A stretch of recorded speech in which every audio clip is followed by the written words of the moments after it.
behind the corner.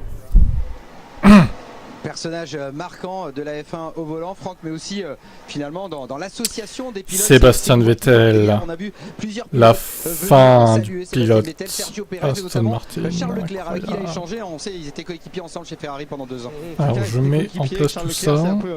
Un petit peu Charles qui lui a montré un peu les voies de chez Ferrari, et puis Sébastien Vettel, c'est un peu l'homme sage du paddock, vous savez. Il est président du club des pilotes. Sébastien Vettel, c'est des messages contre toutes les injustices, que ce soit racistes ou autres. C'est quelqu'un qui est Salut à très tous. impliqué, un petit peu comme Hamilton, mais je crois qu'il est moins impliqué dans la voiture aujourd'hui que ce qu'il est dans la vie de tous les jours, et c'est bien qu'il change. Julien et Jacques, on veut votre avis également sur la Salut à retraite tous. de Sébastien Vettel. Julien avec vraiment une carrière en 2 chapitres, beaucoup de succès au début et puis une lente dégringolade sur la deuxième moitié.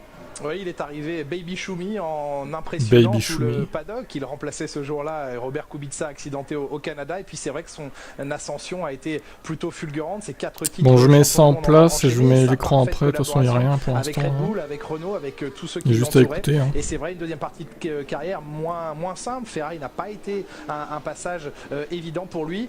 Le point positif en fin de carrière, c'est que c'est lui, Jacques Villeneuve, aujourd'hui, qui décide. Il a, et c'est rare des fois dans une carrière de pilote, d'avoir le choix d'arrêter. C'est lui qui prend la décision. Oui, mais il semble un peu fatigué. La période Ferrari, il a failli gagner, mais il a subi la pression, le poids Ferrari qui est compliqué par rapport à ce qu'il avait chez Red Bull. Mais en même temps, quelle opportunité a-t-il? Il n'y a aucune option dans aucune autre équipe que chez Aston Martin. Il voit très bien que la voiture n'avance pas. Elle n'avancera probablement pas l'année prochaine. Sa cote a baissé, donc le nouveau contrat, il y aura peut-être un 0 de moins. Ça lui coupe l'envie de continuer. Il est fatigué, il a d'autres envies dans la vie. Jacques, là on parle du futur, mais le passé, quelle est sa place dans l'histoire de la F1? On connaît votre passion pour les grands champions de l'histoire. Jacques, 4 titres, c'est quand même énorme, mais finalement quelle trace va-t-il laisser? Il fallait qu'il gagne un titre avec Ferrari. Il fallait qu'il gagne dans une autre équipe que Red Bull. Il a fait des grands prix hallucinants. Il a vraiment bien gagné ses grands prix, mais il y a une petite perception qui est il a gagné grâce à Red Bull, mais souvent les gens oublient qu'il a quand même battu ses coéquipiers à chaque année, et c'était des coéquipiers qui allaient très très vite. Par contre, c'est vrai, la pression Ferrari, comme Alonso aussi devait gagner avec Ferrari, il l'a pas fait. Vettel devait gagner avec Ferrari, il ne l'a pas fait. C'est le petit truc qui va lui manquer. Alors Ferrari justement, on est devant le garage. Franck, mais si on est à Budapest, forcément on repense à Esteban Ocon. Allez, en 10 secondes, quelle image revient en tête en parlant du succès de l'année dernière, Franck? Quand il s'est arrêté là-bas au bout de la ligne droite, tout simplement, je trouve que ça c'est le plus drôle qui pouvait arriver. Et puis pour être plus sérieux, je veux dire l'accolade qu'on a eu après qu'il soit sorti du podium. C'est un bon moment, Franck, et justement on va revenir en détail avec vous, Pauline, sur ce succès d'Esteban Ocon l'année dernière. Oui, et on est devant ce garage d'Esteban Ocon. Alors,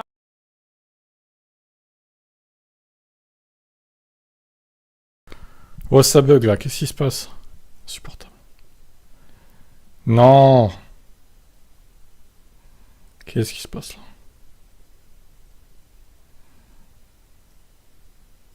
Non. Insupportable. On va relancer, pas de panique.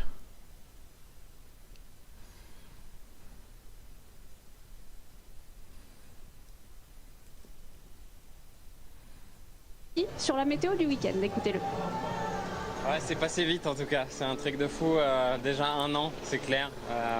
Ma victoire, c'était bien sûr beaucoup d'émotions. Tu pars en vacances le temps de la pause estivale? Non, voilà, je pars pas en vacances. Ici, donc, en plus, il y a un Saint-Jean-de-Thomas, je vois où c'est, ouais, effectivement. Sur le week-end, donc, tu vas m'inviter, ouais, ça rappelle forcément beaucoup de choses. Tu vas m'inviter, Johan, comme ça on va parler de Max Verstappen. Je vais te dire à quel point je le déteste. Donc, ouais, c'est super cool d'être de retour ici. À 12 minutes du début de cette première séance d'essai ici sur le Hungaroring, les team managers discutent, les pilotes vont bientôt arriver dans les garages. On est devant la voiture de Charles Leclerc. Franck, comment ne pas revenir sur ce qui s'est passé? Salut Ben, ça va et toi? Au Castellet pour la 3e fois de la saison, Leclerc qui abandonne. Alors salut qu'il est en Zach, tête, ça fait au final 75 points de perdus. Je mets l'image tout à l'heure quand ça commence. commence. Qu'il a digéré d'après vous? Pour l'instant, je suis en train de faire un truc sur l'ordi. C'est course après course, s'il n'a pas digéré le championnat, il est parti pour de vrai. La vraie problématique, c'est de faire des erreurs comme ça et de les répéter.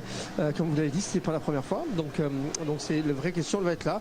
Je pense qu'il aura un été un peu à travailler, un petit peu comme les élèves lorsqu'ils réussissent pas. Et je sais bien de quoi je parle parce que j'étais mauvais à l'école. Quand ils font pas très bien leur année, pendant l'été, ils passent leur été Nul. à gratter des bouquins de vacances. Franck, Je pense mauvais à que l'école. pour Charles, ça va être un petit peu ça parce qu'il y a des choses à remettre en place s'il veut gagner ce championnat. Les cahiers de vacances de Franck Montagny, j'aurais envie de les voir. Regardez cette statistique sur les 5 derniers Grands Prix, donc depuis Bakou inclus, 4 victoires à 1 pour Verstappen et donc 108 points à 54 du simple au double. C'est vrai qu'il va falloir vite inverser la tendance pour le pilote monégasque. Hier, on avait tout simplement envie de lui demander ce qu'il avait fait depuis le paddock du Castellet où on l'avait quitté complètement abattu dimanche. J'ai fait 3 jours chez moi, du sport, j'ai ma mère et mes frères qui sont venus me voir lundi soir, mes amis mardi soir. Il raconte sa life, Voilà, notre ami Charles. Je suis resté chez moi, j'ai préparé au max ce Grand Prix pour rebondir de la bonne manière. On se dirige, on quitte Ferrari, Franck, pour se diriger vers le stand Red Bull et on va refaire un petit passage par Julien et Jacques. Est-ce que vous avez l'impression, messieurs, que ce championnat peut se jouer aussi sur le mental et que là chez Ferrari on est quand même dans un cercle vicieux? Je ne sais pas si on peut parler d'un cercle vicieux, mais en tout cas comme beaucoup d'éléments qui viennent perturber la mécanique Ferrari, qui au demeurant est une belle machine, qui va vite, qui est rapide, mais qui c'est vrai régulièrement se grippe pour différentes raisons, pour de la fiabilité, pour des erreurs de pilotage, pour des erreurs de stratégie. Et là en quelque sorte, Jacques, vous cumulez les 3 points noirs qu'une équipe peut rencontrer. Trop de points noirs, trop de petits problèmes, parce que là ils ont 2 pilotes qui sont très rapides, Verstappen et Leclerc. Mais Verstappen ne commet pas d'erreur et les 2 voitures qui semblent être assez cohérentes et on devrait avoir un championnat où les deux devraient se tenir à quoi, 5-10 points maximum, et en fait il y a un gouffre. Et Max Verstappen qui est déjà dans son garage, Franck, se gouffre de 63 points, donc c'est vrai que jamais un tel écart a été comblé depuis le système de points avec 25 points pour la victoire introduit en 2010. Néanmoins, si on fait un calcul mathématique, c'est pas nous qui l'avons fait. non, mais Raikkonen avait plus de retard, avec plus que de. Faut voir avec mon père. En 2007, il avait été non, mais je champion, rigole. donc, est-ce qu'il y a un Tu as pensé quoi de Févaux qui a appelé Charles comme ça en live? Ah bon, il a fait ça? Jusqu'au la dernière course, jusqu'à la dernière ligne droite. J'ai pas vu. Jusqu'au dernier drapeau à damier, rappelez-vous. Joyeux anniversaire Fernando Alonso, 41 ans. Ah oui, c'est aujourd'hui, d'accord, bon anniversaire à lui. Et puis il s'est passé quoi? Il y a eu des news cette semaine, merci pour les vidéos, de rien. Il faut y croire jusqu'au bout, c'est la Formule 1, c'est la magie du sport. Ouais, l'écran noir, c'est normal, je vais le mettre après. Toujours du t'inquiète. travail. Eux, ils s'enflappent pas. T'inquiète, pour l'instant, c'est pas commencé. Le discours qu'il a tenu à notre micro en arrivant au Hungaroring. Le plus important, c'est de toujours donner son maximum. Je ne dirais pas que je me contenterai d'une 3e place si une meilleure position est possible, mais ça dépend aussi du week-end. Pensez-vous que ce championnat est aussi un duel psychologique dans lequel vous et votre équipe avez pris l'ascendant sur Ferrari? Ils ont des problèmes et ils semblent douter? Je ne pense pas. Max Verstappen, toujours serein, avec son nombre de points d'avance colossal. Plus rapide. On doit se concentrer sur Tu m'étonnes. nous-mêmes, améliorer notre voiture et marquer le maximum de points. Première victoire d'Alonso en 2003, oui c'est vrai. Verstappen, champion du monde, une fois avec Red Bull, Vettel l'a été 4 fois. Tout à fait, qui arrive dans son garage de l'écurie Aston Martin. Sébastien Vettel, incroyable, retraité. Et il va se préparer. Franck, on est devant le garage Mercedes, mais il y a quelques minutes, les voitures étaient dehors et vous avez pu nous présenter quelques nouveautés qui participent au regain de forme de la marque allemande. On rappelle qu'Hamilton sort de 4 podiums consécutifs. Donc on voit cette séquence, cette présentation, Franck. On est avec le numéro 63, la Mercedes de George Russell. Alors cette Mercedes, elle a beaucoup évolué depuis le début de l'année, notamment d'abord sur ce fond plat. Elle a beaucoup évolué, mais toujours aussi lente. Surtout en qualif. Ces 3 éléments qui sont là derrière, ou bien cette ouverture au niveau du fond plat, ça a été ajouté, évolué tout au long de la saison. Maintenant, ils arrivent à avoir une stabilité qui est plutôt bonne. Donc on va s'en contenter. Ensuite, on va travailler sur ça. Vous voyez ces 2 parties supérieures ici qui vont apporter un petit peu plus. Je me demande aussi qui va le remplacer effectivement. C'est la grande question que tout le monde se pose. Un peu plus d'air sur l'aileron arrière uniquement pendant la FP1. Ça tombe bien, l'aileron arrière qu'on en parle, parce que cet aileron on l'a mis en maximum capacité. On est sur un petit circuit avec on appelle le toboggan hongrois. Putain, il y a encore Kubica qui roule là. On a changé un petit peu. Oh là là, ils font que ça de le faire rouler lui. Cet aileron, vous voyez qu'il est beaucoup moins pointu que ce qu'il était auparavant. Et puis ça sert sérieux quoi. C'est ici, c'est sur cet aileron. Il remplace qui cette fois? Encore Bottas. Le pauvre Bottas quoi, sérieux. Partir un maximum d'air et d'avoir le moins en moins de traîner. Il se fait un peu avoir quand même. Mais logiquement, c'est prometteur. Ah, ils vont pas remplacer Zhou parce que lui il a besoin de roulage. Zhou aussi il est rookie donc forcément. Et retour en direct dans cette voie des stands où ça se prépare, les moteurs qui commencent à chauffer. Et Franck, vous évoquiez avec la voiture de Russell le halo d'Hamilton. Est-ce que là vous arrivez à nous décrire un petit peu? On a la position, on voit cette pièce qui est juste. On verra Joanne si Red Bull est meilleur que Ferrari, mais de toute façon même si Ferrari est meilleur ils vont encore se saborder donc moi je pronostique plus Ferrari en tête si c'est ça. On veut continuer à y croire. Moi je pronostique que Verstappen gagnant à chaque course.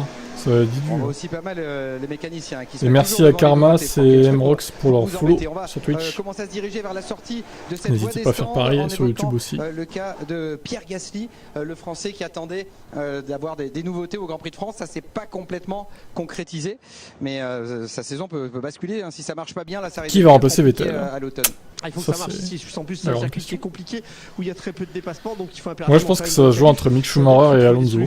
Mais bon, après, il y aura peut-être d'autres concurrents qui vont venir un peu à peu. À mettre la main sur le bon réglage. On se rappelle que le vendredi, ça n'avait pas été si mal. Hülkenberg, j'espère qu'ils vont pas le prendre. Enfin, il est sympa Hülkenberg, mais bon. Et puis ça s'est inversé après sur le week-end. Il a fait un peu son temps. Je dirais qu'il y a peut-être moyen de prendre quelqu'un d'autre quand même. Les bonnes choses à mettre dessus. Je sais même pas qu'il a déjà Hülkenberg en vrai. Je vais regarder sur avant internet. de vous laisser dans cette pit lane, Franck. Alors, non, Nico. ça va, la clim. Reletire votre chasuble. Julien et Jacques, à quoi faut-il à l'arrivée de cette 34. pluie, effectivement, Laurent, avec la Ouais, il a un an de moins que Vettel, quoi. Aujourd'hui, eh bien, de faire passer à leur pilote. Après, ouais, il pourrait le signer 2-3 ans. Après, il passe à autre chose. Mais bon, est-ce qu'il faut pas plutôt prendre un jeune pilote donc moins de possibilités et le former pour le futur à Aston Martin et comme ça qu'ils sont sur le P1 de l'Aston Martin dans les années futures. En plus, Stroll, Lance et donc Mick, ils s'entendent très bien dans la vraie vie. Alors, remarque, ça pourrait peut-être bousiller leur amitié d'être coéquipiers. On l'a vu avec Rosberg et Hamilton. C'est peut-être pas une très bonne idée, mais bon. Salut Sad, ça va et toi? On a l'impression que c'est plus que ça. J'y ai cru à la victoire de Hamilton au Grand Prix de France. Ah ouais. Juste avant de donner le problème, c'est que Verstappen et la Red Bull étaient trop forts, quoi. D'essai libre ici à Budapest. Franck, un petit mot sur Lewis Hamilton encore. Saison c'est difficile, toujours pas de victoire en 12 Grands Prix, ça lui était jamais arrivé. Mais en 2009 et 2013, qui étaient des années compliquées, c'est ici qu'il avait décroché sa première victoire de la saison. Il a gagné 8 fois. Est-ce que ça peut jouer sur le moral? Est-ce qu'il y a des explications rationnelles? C'est vrai qu'il a gagné plein de fois le Hungaroring Hamilton, mais bon. Il y a des endroits où ça marche mieux que d'autres. Encore faut-il avoir la voiture qu'il faut aussi. On a 2-3 passages, on va poser la roue à l'intérieur du miracle. Alors personne ne le fait et pour vous ça va fonctionner. C'est la magie de certains circuits. Alors oui, ça peut aider un petit peu. Après, je suis pas sûr qu'il y ait une voiture qui fonctionne bien sur ce genre de circuit. Mais on verra. En tous les cas, on lui souhaite tout le meilleur. Et on lui a aussi posé la question. Finalement, est-il un petit peu superstitieux, Lewis Hamilton? Il a répondu à Pauline Sanzé. Est-il superstitieux, Lewis? Même si j'adorerais que ce soit le cas, qu'on gagne ce week-end, je ne dirais pas que c'est impossible, mais ça paraît très peu probable. Bah oui. On n'est toujours pas les plus rapides, et de loin. On va quand même continuer à se battre. S'il n'y a qu'une seule chance sur 100 pour que nous gagnions, ça fait quand même une chance. Du monde à la recherche d'une première victoire, Sébastien Vettel à la recherche d'adieu au moins brillant, spectaculaire en Formule 1. Écoutez un petit peu ce que pensent les autres pilotes de la retraite de Sébastien Vettel. Parler de la dernière course et bien sûr il sera plus en Formule 1 l'année prochaine et je lui ai dit que je lui donnerai les passes s'il en a besoin pour venir nous voir parce que c'est vrai que ce serait cool de le revoir dans les paddocks. Je me rappelle quand j'étais enfant, je le voyais déjà rouler en F1. J'avais pris une photo avec lui quand j'avais 12-13 ans à peu près. Ça a été un plaisir pour moi de l'affronter en piste, même si c'est vrai que lors de ces années chez Ferrari, on n'était pas vraiment dans la même course. Mais depuis qu'il a rejoint Aston Martin, j'ai eu plus d'occasions de le recroiser en piste. Il a gagné 4 titres mondiaux, donc c'est une chance pour quelqu'un comme moi d'avoir pu se mesurer à lui. Il a marqué l'histoire et c'est quelqu'un que tout le paddock respecte énormément. Je me rappelle en 2016 quand j'ai gagné mon titre en GP2, j'ai pas été promu tout de suite par Red Bull en Formule 1. Et j'étais un peu dans une situation un peu confuse où je savais pas trop comment gérer la situation et je lui ai passé un coup de fil à Singapour justement pour lui demander des conseils. Et je m'attendais à ce que ça dure 5 minutes. Ça avait duré 1h30. Où m'avait dit bon, il faut se comporter comme ça avec Helmut et puis essayer ça avec Matezic et continue, ça va payer. Je sais que c'est une question de temps, mais vraiment essayer de d'aider. Belle anecdote ça. Très vrai dans son approche et j'avais énormément apprécié et toujours énormément respecté. 1h30 la vache. Et Christian Horner a été aussi un personnage marquant de la carrière de Sébastien Vettel. Il répondra à notre micro demain et là il se dirige vers son garage pour cette séance d'essai. Vous Franck, vous allez vous diriger dans la pit lane. Je vous donne. Vous êtes sûr que j'ai froid là? Oui, regardez, on va le mettre en écharpe comme ça, la chasse pour aller dans la pit lane. Et voilà, Julien et Jacques, on vous passe la parole pour cette première séance d'essai ici. Et attention à l'insolation et au coup de soleil, Franck, dans la voie des stands. Mais je sais que vous donnez tellement de votre personne pour nous faire vibrer dans cette pit lane et nous montrer tout ce qu'il y a à y voir. Il y a des choses à voir aujourd'hui dans la voie des stands. Regardez bien cette Ferrari. Dans quelques instants, Franck Montagny vous offrira un tour de magie avec une autre voiture qui étrangement ressemble... Regardez les deux Aston Martin en piste, incroyable. Ferrari. Laissons Franck rejoindre la pit lane et nous en parlerons d'ici quelques instants. La situation comptable du non mais Ferrari, de toute façon, moi j'ai plus aucun espoir, hein. C'est fini là. Il y a trop de points en retard quoi. Verstappen et Charles Leclerc sont dauphins. C'est irrattrapable, en vrai c'est irrattrapable. Faudrait vraiment que Verstappen enchaîne les abandons là. Pour Red Bull sur Ferrari. Mais là franchement. Troisième position. Puis ensuite c'est un autre monde qui sépare. Là c'est juste pas possible. Désormais quatrième de ce championnat devant McLaren. 4 longueurs d'avance. Bon, par contre, comment ça se fait que j'ai le temps de retard? McLaren, regardez ses ouvertures, ses ouïes.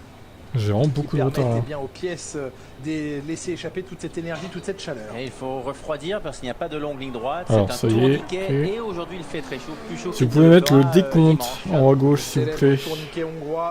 59-47. Ah oui. D'accord, bon. J'utilise pas le même site en même temps, donc tout a été fermé par Canal là. Pour tenter de donner plus d'espace. Donc forcément, à chaque fois c'est compliqué quoi. Oui, piste qui a évolué, et piste qui plaît dans la plupart des cas aux pilotes, en tout cas ils le disent.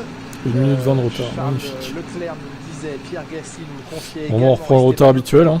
Après sa victoire avant j'avais 20 secondes, maintenant c'est 1 minute 20. Un lieu de victoire reste toujours un endroit particulier. Salut Eric. Oui, ça bug. Quel enfer. C'est plus reposant Monza comme passer avec toutes les longues lignes droites pourtant.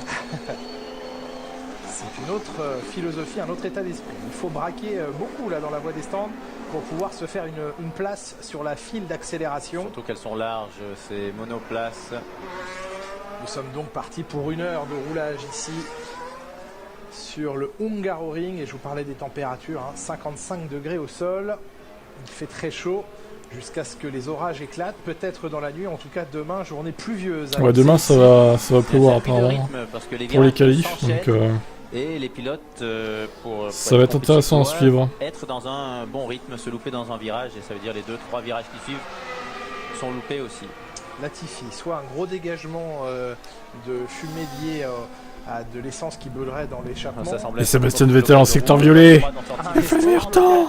Sortie des stands, c'est vers cette option que l'on tendait. Cette saison 2022, 3 looks, le Ferrari façon baignoire, très incurvé en son centre, le style Red Bull, plus travaillé en escalier, et puis le style unique, imité par personne, de Mercedes avec le concept zéro ponton. Et merci à Offensif pour son follow sur Twitch.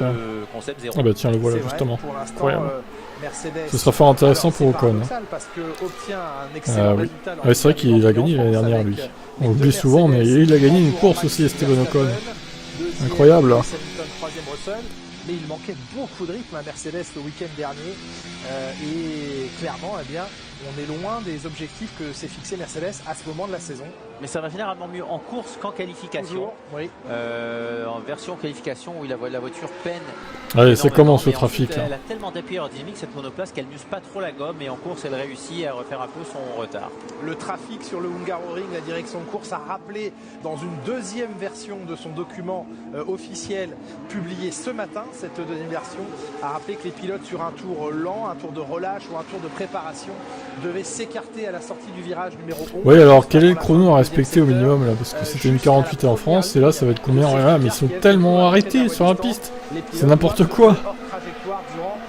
C'est quoi? 1, 2, 3 virages pour ne pas gêner les pilotes qui eux arrivent lancés c'est un circuit où faire sa place est important. C'est un circuit le trafic, ça va être un enfer. Est extrêmement importante, elle aussi. Oui, on a toujours dit que c'est un circuit difficile pour doubler, mais on voit quand même de magnifiques passes d'armes sur ce tracé. Donc. Alors, jeudi, vous en savez quelque chose? Pas du tout, puisque vous n'avez jamais fait la pole ici, et pourtant vous avez gagné 2 fois, 96 et 97, mais on pourrait croire, Jacques Villeneuve, tiens, je vous fais un petit quiz, c'est vos devoirs de vacances, à Jacques Villeneuve. Oui. Sur ce circuit, combien de fois le poleman, donc il y a eu 36 éditions de ce Grand Prix, c'est la 37e cette année, en 36 éditions, combien de fois 5. le poleman a gagné? 5. Oh, c'est très faible. Là. Je pensais que vous alliez me dire 32 fois. Non. 5 fois. Non, c'est un peu plus tout de même. 16 fois. Je crois qu'il y aura des filtres sûrement. C'est 44% des poleman qui ont gagné ici. Si je l'avais pas vérifié, moi j'aurais dit 70%. Je pensais qu'on gagnait quasiment tout le temps de la pole ici. Eh bien non, c'est moins de la moitié. Ah, oui, c'est toujours un circuit où il y a de l'action. Les pilotes, c'est un circuit physique aussi où les pilotes fatiguent. Verstappen meilleur temps, c'est bon, on peut arrêter le week-end, il a gagné. Ce n'est pas le poleman qui gagne. Et happy birthday Fernando, regardez l'hommage de la F1. Ça y est, c'est fait. Fernando Alonso qui demeure le vétéran du paddock avec eh bien, un compteur qui affiche 41 ans maintenant. C'est pas magnifique ça? 41 ans en Formule 1. 41 ans, ça commence à être âgé. Alonso est au sommet de son pilotage. Pour la F1, du moins. Eh ben, ça a été juste, ça a obligé même l'Alpine à aller dans l'échappatoire. C'était Alonso qui revenait sur Lance Stroll. Hein, qui a levé le pied plein de corde, bizarre. Ça fait 2 fois que Lance Stroll. Bah alors Lance, tu gênes tout le monde. C'était son coéquipier dans le dernier virage du dernier tour au Grand Prix de France où il lui a un petit peu planté les freins au milieu du dernier virage pour l'empêcher de rentrer dans le top 10. Là, bon, il n'a pas fait attention et Alonso a pris l'échappatoire. Ah oui, bah oui, quand t'es pas pilote de F1, 41 ans, ça va. Hein.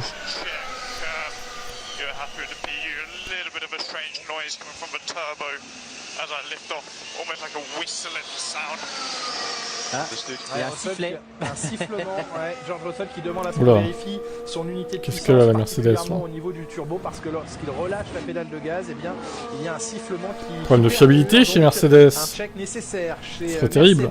On est dans les checks et dans les préparatifs chez Red Bull, Franck. Il y en a un qui va moins rouler que les autres, je vous le dis. Ça va être Checo Pérez parce que Checo Pérez sur sa voiture, vous pouvez voir qu'elle est bardée d'électronique, elle est bardée de tubes de pitot. On est en train de travailler pour des différents éléments qu'on a reposés sur la voiture, notamment au niveau des rétroviseurs. Alors est-ce qu'on va continuer d'utiliser le fond plat de Spa? Enfin, c'est une théorie après, hein. Je sais pas si vous l'avez vraiment, mais... autour de la voiture, mais pour ça il faut le monter. Alors le monter c'est pas gênant. Checo là. Pour le démonter, en tout cas c'est très dur. Hein. Forcément 10 minutes de roulage. On a un peu l'air très serein niveau perf chez Red Bull quand même.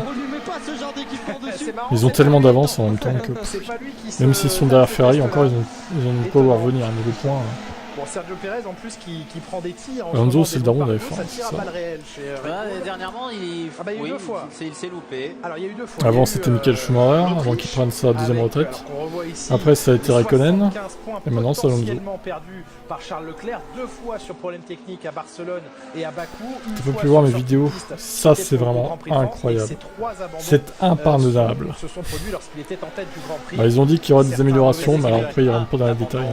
Donc on peut dire qu'il y a un différentiel de 2 abandons. Salut Erorpheus. Erorpheus. Les raisons de la dénomination de cette voiture, la F1 75, pour les 75 points perdus. Donc c'est bon maintenant. Mais il n'en perdra plus, c'est ça que ça veut dire. Ah, faut l'espérer. C'est top. Alors c'est génial. Comme ça c'est fait. Merci pour ton follow. Il y a plein de followers là. Je ne pas que ça soit le Nürburgring parce que je pensais qu'il y a la place sur l'ongle. D'où venez-vous, chers amis? C'est vrai. Mais ça montre. Comment alors question sur Twitch là, comment est-ce que vous avez trouvé mon stream? En cherchant un stream F1 ou par quelqu'un d'autre? En disant, on lui avait dit avant le départ, on avait dit à nos pilotes avant le départ de ne pas attaquer par l'extérieur au virage 4 en Autriche. On ne sait pas pourquoi il a fait, c'était une erreur, même s'il y avait la place et que... Tu me connais de YouTube? Oh, ok, d'accord. Franchement, je ne sais pas si Alonso gagnera de nouveau. Ah, bah sur un malentendu peut-être, après. Ocon a bien gagné l'année dernière. Tu me diras, et Gasly en 2020. Donc, peut-être, un peu de réussite, beaucoup de réussite. Ça peut le faire. Mais ça n'aurait pas dû arriver. C'est vrai que Pérez s'est fait surprendre, là aussi par Russell. Ouais, mais là je pense qu'on peut... Il y a eu un problème technique. Il y a eu un problème technique, des mauvais messages, et normalement ça dure 10 secondes. Avant la relance, ça a pris 2 secondes. 20.6 un deuxième message, et donc il n'était pas prêt. Et Russell, avant ce moment-là, avait relâché D'accord, le oui, gaz bah oui, j'en ai et parlé a plusieurs fois réaccéléré sur pour YouTube des rester dans streams. sa Ouais. limite et avait déjà de l'élan lorsque Bottas le drapeau V2. vert est tombé, donc ce qui n'était pas tout à fait correct non plus. Non mais quand c'est le problème de ces publiquement, il avait sans doute bu trop de vodka, de tequila, pardon, pas de vodka, il n'est pas russe, de tequila la veille. Bon, c'est toujours le. Ouais, le petit tacle d'Helmut envers Perez. Oui, mais il a fait illusion jusqu'à Monaco, à sa victoire à Monaco, le contrat, et depuis ça c'est compliqué. Ah, le contrat. Il faut jamais donner de contrat au pilote. Pas trop vite en tout cas, pas trop tôt.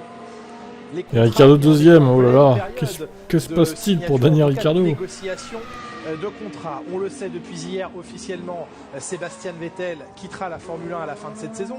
On le laissait entendre sur l'antenne de Canal+ dès le Grand Prix de Grande-Bretagne et on vous parlait de ses possibles remplaçants. Il y en a deux, dont un qui tient la corde semble-t-il, c'est Mick Schumacher. Mick Schumacher d'ailleurs qui est adoubé par son parrain Sébastien Vettel. Vettel qui a dit je n'hésiterai pas à mettre en avant, à pousser. Parce que Perez il s'était endormi au VSC, il l'a critiqué sur ça. Il a dit il avait bu trop de tequila hier. Oui, et puis si Mick change d'écurie, ça voudrait dire que l'appui Ferrari est en train de se dissiper.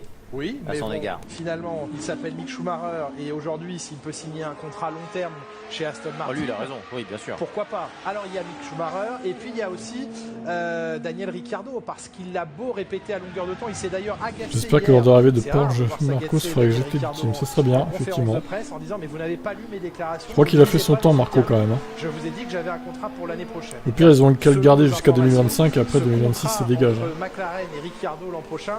On a du mal à croire qu'il va tenir. On aimerait beaucoup, en tout cas ce serait intéressant pour lui que ce contrat soit respecté puisqu'il a encore un long contrat, mais rien n'est moins sûr à l'heure où on parle. On souhaite à Daniel Ricciardo de conserver son baquet, mais ça n'est pas si évident que cela. Et peut-être alors, si jamais l'aventure McLaren décidait de cesser l'aventure, quitte à devoir payer très cher pour le contrat, si les clauses sont en faveur de Daniel Ricciardo, il est possible que McLaren se sépare tout de même de Daniel Ricciardo. Rien n'est fait, mais on sent quand même des tendances en ce sens. Pourquoi? Il n'y a plus de messages sur YouTube là? Ou alors ça bug? Aston Martin laissé vacant à partir de 2023 par Vettel. Mais est-ce que Aston Martin sera vacant déjà à partir de Monza? Est-ce que vous êtes lamentable? Vettel a à peine commencé son compte Instagram, il est en train de changer de vie déjà, comme s'il préparait l'après-vacances. Ah bah il peut être Instagrammeur dès demain matin, il est quasiment à 2 millions d'abonnés, il a ouvert son compte hier. Putain, il a déjà 2 millions d'abonnés pour Sébastien Vettel, avec 2 postes pour l'instant, un en anglais, un en allemand. Alors Zach, faut changer la qualité. Sa retraite de la Formule 1. Normalement, même sur Twitch, tu peux. Hein. Dans cette séance. Moi je vais pas dire vive Ricciardo. Non, c'est clair. Mais c'est commencé sous Mauro là, tu vois pas que c'est commencé? J'ai une théorie, je crois qu'ils ont fait exprès de compliquer la voiture pour que Perez ne gêne pas trop Verstappen. Peut-être. Ça se défend. Vettel va-t-il retourner chez Ferrari? Alors, comment te dire? Vettel, il va retourner chez lui avec ses enfants surtout. Sur de la gomme dure, c'est pour l'instant Leclerc qui est le plus rapide en 1:20.225. Il va faire son écurie de F1 avec ses enfants. Voilà. De seconde d'écart seulement entre Leclerc et Verstappen. Leclerc qui dimanche soir après le Grand Prix de France il disait je vais m'enfermer, quel humour. Je veux être tranquille et n'en sortir que pour revenir à Budapest. Vous pouvez comprendre ce... Oui, il fallait qu'il fasse le point parce qu'il sait qu'il a commis une grosse bêtise. Comme il a dit lui dans ses commentaires, Vettel, cet influenceur, s'il conduisait comme ça, et c'est une grosse remise en question. Le mec quand même il a créé son compte Instagram juste pour dire je vais à la retraite quoi. Positivement, franchement, ce qui est très il aurait pu le faire avant quoi. Paraître pesant, lourd parfois, mais ça lui permet de se remettre. Et oui, du coup, il va s'arrêter à 299 courses. Il va pas atteindre la barre des 300 à cause du fait que la Russie n'a pas été remplacée. C'est con, hein. À un Grand Prix près quoi.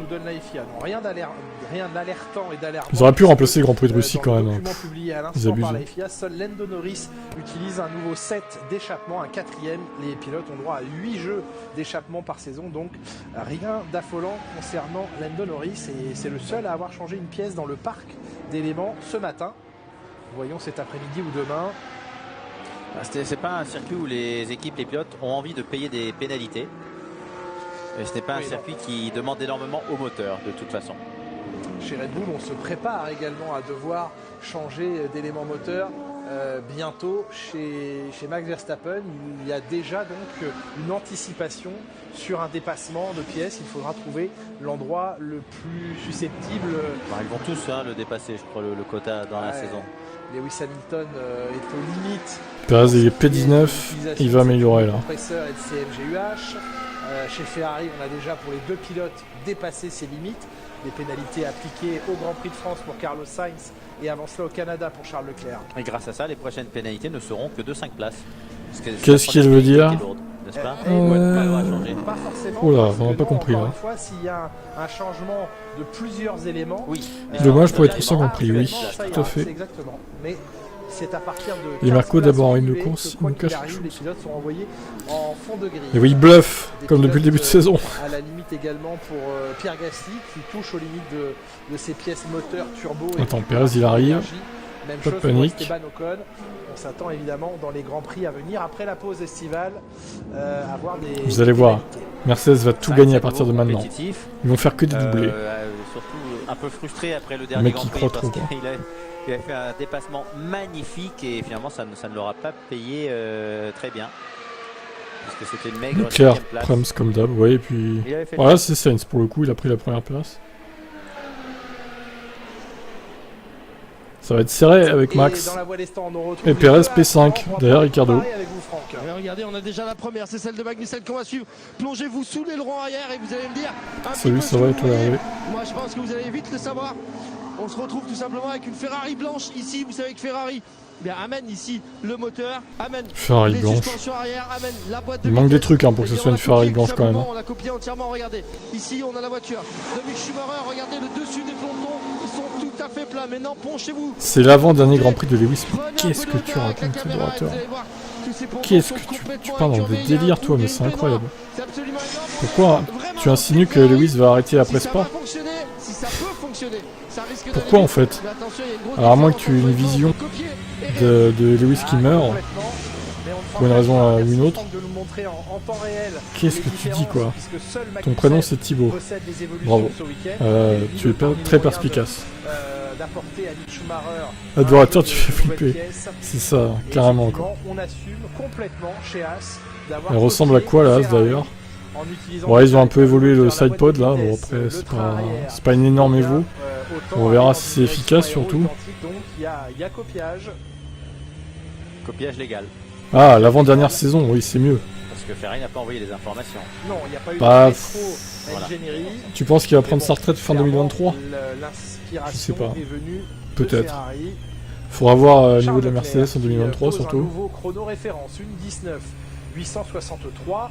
Avec un record de dernier secteur, ils sont 3 pilotes. Après, je les vois bien continuer 2024 aussi quand même pour aller en Afrique du Sud là, si jamais on n'y va pas l'année prochaine. Une Ferrari compétitive sur ce tracé. Ah, il a pas dit qu'il visait les 400. Hein. Il a Il sous-entendu qu'il avait encore du carburant, mais pour la 400 quand même, il faudrait 5 saisons de plus, ce serait beaucoup. Hein. Honnêtement, ce week-end hongrois. J'y crois pas trop. Ne correspondant pas du tout aux qualités de la Mercedes et ils s'attendent à souffrir Mercedes. Peut-être que la pluie va les aider pour la Tu penses que Ferrari et Red Bull les bouffent? Voyons cette qualification. Et oui, ils sont en train de manger là les Ferrari et Red Bull sur la piste. Transformera-t-elle en qualification heureuse pour certaines équipes? Il faudra ils se prennent un petit sandwich. Pour cette séance qualif demain, ce sera à 15h40. Quand Leclerc va taper un essai en qualif, oh bah en course, allez. Demain, les qualifications. En course, c'est encore mieux. 13e épreuve de la saison. Et ensuite, vacances. Je sais pas si bluff. Pour les écuries de fermer leurs usines. 14 jours. Next génération Formule 1 de Superstar. Au début du break ou à la fin du break. Oui, tout à fait. Mais 14 jours de fermeture. Dès qu'il gagne son 8ème titre, il partira à la tête haute. S'il le gagne. J'aimerais bien qu'il le gagne, hein, mais bon. C'est pas gagné justement. Course après course, les résultats tombent. Perez par exemple, où c'est de plus en plus difficile. Ah oui, juste for fun. Tout à fait. Putain, Leclerc et Verstappen 9 millième, incroyable. Incroyable quoi. Sur le papier, on pourrait avoir une saison très serrée. Hein. Max Verstappen dans une situation, mais il y a toujours un truc qui fait que non, en fait. C'est vraiment très pénible. Alors, honnête aussi, hein, sur l'aspect des écarts. Alors, ce circuit de Hungaroring, là, est très jaunâtre. Hein. L'herbe, elle a jauni. C'est trop bizarre, quoi. Je crois que c'est la canicule qui a pas fait de bien au circuit. En tout début d'année. Mais c'est vrai que il y a encore les arbres, bon, ok, mais l'herbe, elle est jaune, quoi. Elle a cramé, littéralement. Encore plus qu'après la première tentative. Ah ouais, la chaleur, ouais. Vu les niveaux de performance des deux voitures, il devrait, en termes de points... On dirait Bahreïn, limite, le truc, la voiture de Norris est bardée de capteurs, de sondes de Kiel. Tour à vitesse constante, probablement effectué par mini le britannique et qui repasse au stand maintenant. Une Ferrari au départ, Franck. Le sport n'a pas l'âge, je vois pas pourquoi Lewis partira en retraite. Il a retrouvé un petit peu. Ouais, après, bon, c'est vrai. C'est vrai, même s'il part à 40 ans, tu me dirais, il a encore de la marge pour faire d'autres choses de sa vie. Donc, il peut rester encore 3-4 ans, quoi. Après, est-ce qu'il aura l'énergie encore pour se battre 3-4 ans, je sais pas. Quand même au départ, la boîte de vitesse n'était pas vraiment prête alors qu'il a déjà roulé. On a adepte plus dur, maintenant c'est Ricciardo qui au départ. Un meilleur départ malgré le fait c'est Victor Orban et Stori qui ont pollué le Hungaroring. Il y a eu un peu de retard. Et maintenant, s'il ne me trompe pas, c'est Kubica qui est là. Alors, Kubica en peu dur. Vous avez, il est trop tu espères que Charles va plus faire comme le Grand Prix de France. Très bon départ de Charles Leclerc avec un tout petit peu d'hésitation au niveau de la boîte de vitesse. Un peu moins bien pour Ricciardo et beaucoup de patinage pour les Gunther à la fin pour Kubica. On est quand même d'accord, Franck Montagny, que vous avez eu un clin d'œil de Leclerc avant son départ. Ouais. Vous êtes comme ça, vous. On est comme ça, nous. C'est quoi la grosse boîte noire qu'il y a devant vous, là? Alors ça c'est une boîte, il ne faut pas la toucher. Regardez, on a une bande blanche qui est juste ici, c'est un capteur. C'est comme le radar sur la route lorsque vous dépassez les 130 km/h. Vous voyez ce que je veux dire? Ça n'arrive jamais. Jamais. Et bien ce radar en fait vous permet tout simplement d'avoir la bonne vitesse. Si vous la dépassez, ce radar va vous informer les autres autorités de la FIA et vous allez payer une amende. Et oui, les amendes de la FIA vont par 100 € par kilomètre-heure dépassé. Voie des stands à 80 km/h ici.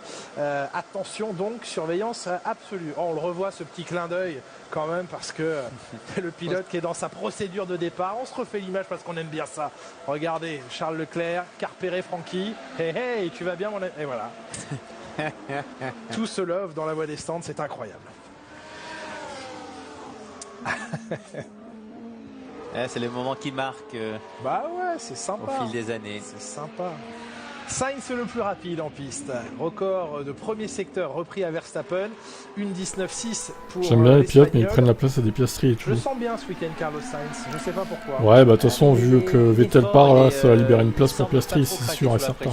Et s'il pleut demain bon, c'est dimanche. Mais regardez, lors du dernier Grand Prix, le seul qui était calme, c'était Sainz chez Ferrari. Parce que les ingénieurs, les stratégistes, c'était un peu la panique à la radio pendant 3 jours, alors que Sainz, même pendant le dépassement, il dit ne me parlez pas maintenant alors qu'il était en train de doubler par l'extérieur. Donc c'est le seul pilote qui semble être très calme et conscient de la situation. Il a préservé son équipe, hein. Il a été particulièrement esprit d'équipe en disant ils m'ont fait rentrer sur le moment où je ne voulais pas, mais ils avaient plus d'informations que moi, on était à la limite avec le pneu, ils ont pris la bonne décision. Bon, tout ça est très politique, mais lui avait quand même tenté sa chance. Ça aurait été la bonne décision sans Virtual Safety Car, parce que là ils ont gagné 2 tours de gomme tout de même.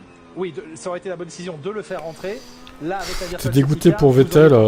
Oui, parce que si sur un tour la gomme c'est alors ça va peut-être choquer, mais non en fait. Parce que moi Vettel, j'ai jamais vraiment, jamais été fan de lui. Hein, sans doute pas grand-chose à perdre, mais faisons confiance. Il part en retraite, c'était à peu près sûr de toute façon qu'il allait partir cette année ou l'année prochaine. Ça se sentait, hein. On va voir pourquoi il va moins vite. Moi Vettel, j'ai jamais été fan, donc j'ai appris à l'apprécier depuis qu'il est chez Aston Martin, on va dire. Donc il mange sa gomme arrière. Mais j'avoue que je le détestais hein, chez Red Bull. Ferrari bof. Pas plus que ça. Par rapport aux images qu'on a eues de donc ça me Norris par le passé. Je m'en fous en fait qu'il parte à la retraite. Je trouve je pense que c'est mieux comme ça même. Un peu moins de progressivité que ce soit sur l'axel ou la relâche. Ouais. Bah, la relâche de toute façon, il faut lâcher l'accélérateur rapidement pour pouvoir freiner. C'est sur l'accélération, ça peut avoir une petite influence déjà sur le comportement, l'équilibre de la voiture. Il fera autre chose de sa vie, puis voilà quoi. Et délaisser le train avant ou non, et comment elle va user la gomme arrière aussi. C'est un très bon pilote, ouais, ok, alors peut-être, mais bon. Il me montre plus trop hein, que c'est un très bon pilote quand même. Hein. Depuis quelques années, c'est compliqué Vettel. Hein. 3e tour de Charles Leclerc, oui, c'est bien un 3e tour. 2020, c'était catastrophique. 2021, il y a eu du mieux. Belle performance. Mais 2020 chez Ferrari, c'est sa pire saison en carrière. Hein. Verte, oui, il n'est pas encore gommé. Oui, il fait chaud. Il était nulle part, c'était gênant même. Je vous dis oui, merci. Absolument, elle tient. On est dans la 2022, bon, pour l'instant c'est moyen quoi. Il a plus de points que Stroll, mais c'est encore heureux, j'ai envie de dire. C'est Stroll quoi aussi. C2, C3 et C4. Et les 3 pilotes de tête ont amélioré leurs 3 contrôles. Il y a quand même beaucoup d'erreurs. Ah ouais, d'accord. Verstappen et Sainz ont 3 améliorations. Ouais, c'est sûr. Il travaillera chez Greenpeace. Peut-être. Robert Kubica est une nouvelle fois dans non, oui, c'est un truc d'écologie, je pense. Hein. C'est d'ailleurs pour ça qu'il a créé son Instagram, pour communiquer là-dessus. Hein. Et faire le plein de followers. C'est évident. Il apporte les informations sur cette Alfa Romeo. Ce que je voulais vous montrer surtout, c'est une pièce particulière. Cette pièce, elle se trouve sur l'aileron avant. Et là, à cet endroit-là, regardez comme elle est grande, développée. Alors que l'aileron avant, normalement, on est sur quelque chose de très fin. Vous savez qu'on doit fluidifier l'air, l'emmener le maximum où l'on veut. Par contre, quand Hamilton partira à la retraite, évidemment, je serais triste. Ça me dégoûterait. Donc, pas le plus longtemps possible. Enfin, dans le plus longtemps possible, Lewis, là. Dans 4-5 ans, allez. On va pouvoir avoir un truc plutôt sympathique. Ouais, là, ça me touchera plus, bien évidemment. Après, voilà. Hein.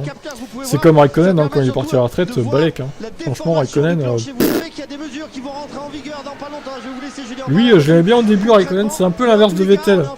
Raikkonen, je l'aimais bien au début, puis il m'a saoulé, en fait. Son comportement nonchalant, ses gueulantes à la radio et tout. Son comportement général, il en avait rien à foutre de la F1, ce mec-là, à la fin, en fait. Hein. Et il venait pour emmagasiner le pognon, hein, c'est tout, en fait. Hein. Donc il me gavait, Raikkonen, à la fin de sa carrière. Donc bon débarras. Franchement, il me manque pas, lui. Hein.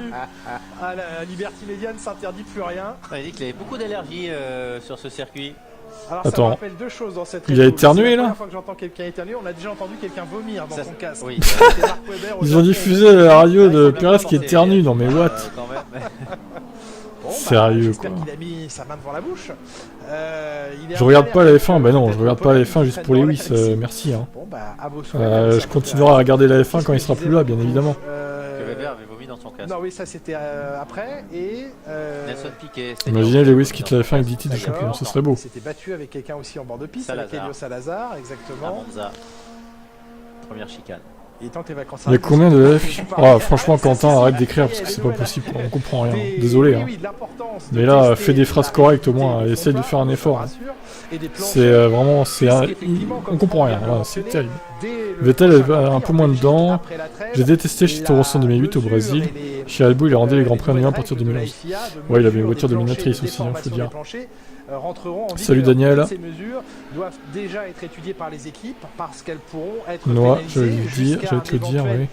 On parle d'une tricherie chez Ferrari comme en 2018, un youtubeur espagnol en parle. Quel scandale! Introduite en Belgique. Ça c'est pour le court terme. Et puis Jacques Villeneuve, il y a 2023 qui crée un énorme débat au sein des écuries. Putain, Perez qui éternue et FM qui le diffuse, non mais... On est où là? Du plancher de 25 mm. Ils sont grave sérieux. Beaucoup d'équipes à la tête desquelles Ferrari et Red Bull disent c'est beaucoup trop, on a déjà bien avancé sur nos concepts 2023, ne nous forcez pas... C'est énorme, 25 mm. Oui, c'est énorme, ne nous forcez pas à rehausser autant les planchers. Et à l'inverse, dans le clan adverse, il y a notamment Mercedes qui dit si il faut le faire. C'est possible si Mercedes pour une excellente voiture l'année prochaine. Eh oui. Mais c'est une grosse condition. Pour l'instant, Mercedes c'est 7 et 8. Nul. Exactement. Il y a 6 équipes contre. Bon, ils roulent pas à vide, hein, je pense quand même. Il y en a 3 qui sont pour Mercedes, McLaren et Aston Martin, et Alpine qui, pour l'instant, on a du mal à sentir de quel côté elle penche pour ce qui est de cette nouvelle règle.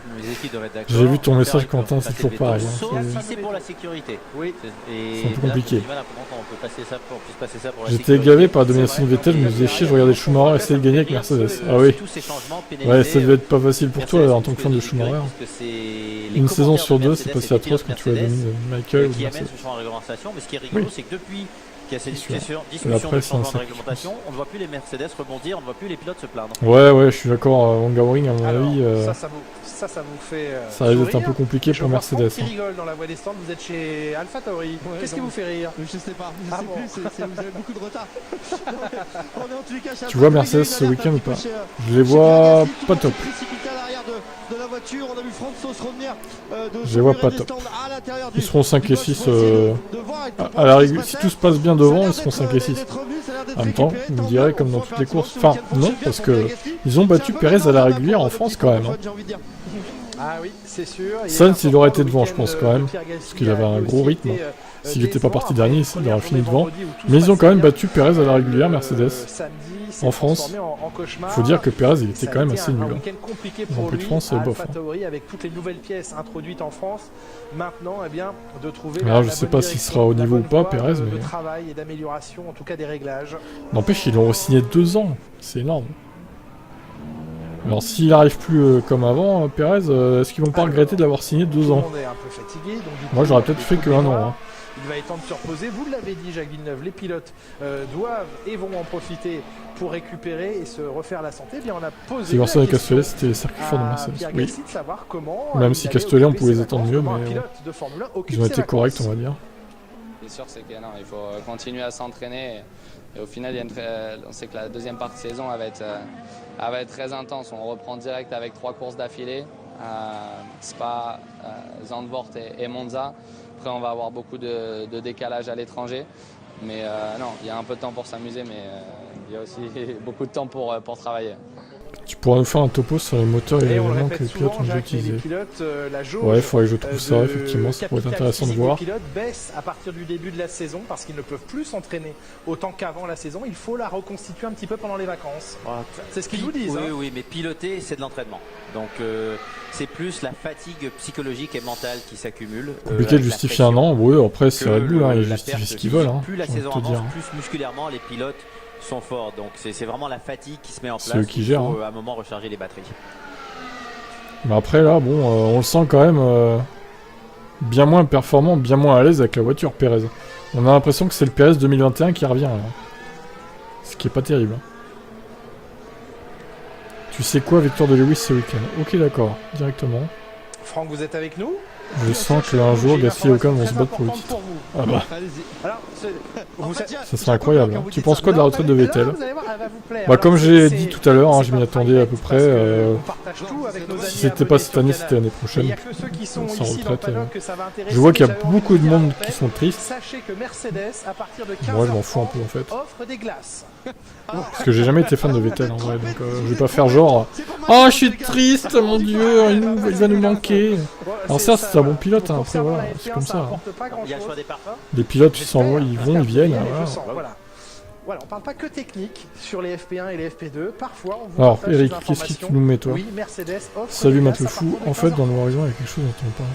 Vous savez qu'en partage d'informations c'est qu'on casse les mais il y a cette règle qui fait que les pneus doivent être gardés à une température de 70% par rapport à... Ah, la voiture peut-être, oui. Là, c'est plus du rebond, c'est juste que la voiture cogne le sol. Trop basse. À l'entrée du virage. Peut-être, Eric. Les pontons collés au sol. Donc, est-ce que de relever la monoplace, ça ne perturberait pas plus la Mercedes?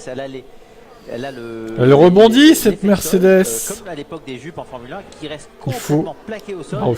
Et c'est la seule voiture qui a cet effet. Et c'est ça qui crée une tonne d'appui aérodynamique. P2 Georges. Et qui ralentit aussi la voiture. Et Lewis P5. Ce qui est incroyable, c'est qu'à la fois Toto Wolff dit on s'est planté sur l'aéro, on s'est planté sur le châssis. Bon, on s'est planté. Mais on est géniaux parce qu'on va vite quand même.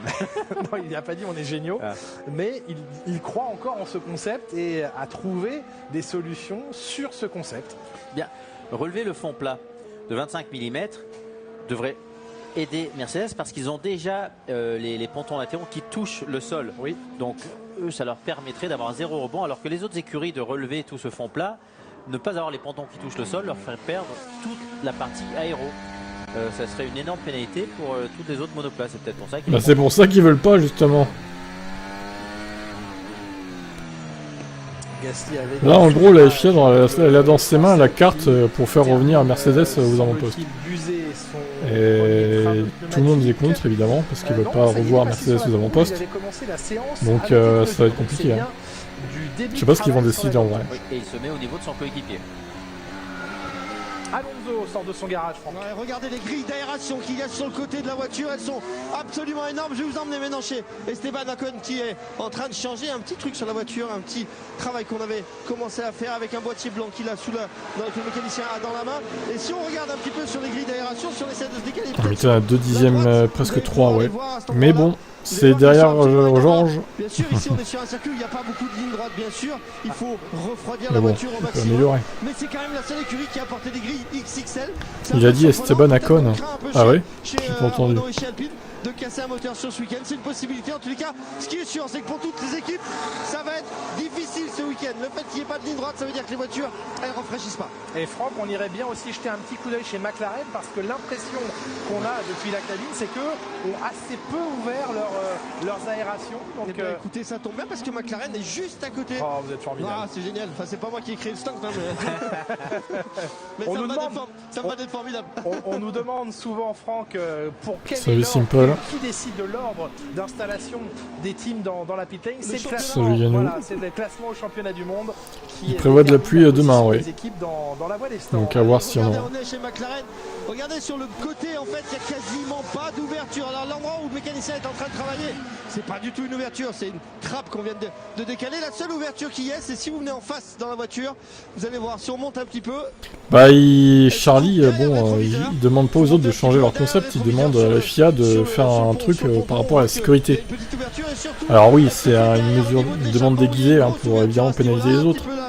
Ils font jouer la sécurité entre guillemets. Ça nous permet de voir par-dessus l'épaule. Je pense pas que la FIA de toute façon elle baissera, enfin elle rehaussera à 25 mm comme ils demandent. À mon avis, ils essaieront de trouver un compromis, genre 10 mm quoi, un truc comme ça. Alors on observe les courbes Russell Hamilton. Je sais pas ce qu'ils décideront en vrai. Puis on verra le directive à Sport. On emmène un peu plus de vitesse à l'entrée de virage chez la courbe verte. Mais les Mercedes sont meilleurs qu'en France, mais écoute, c'est bien de commencer, on sait pas trop. Dur à dire, hein, c'est que les P1 là.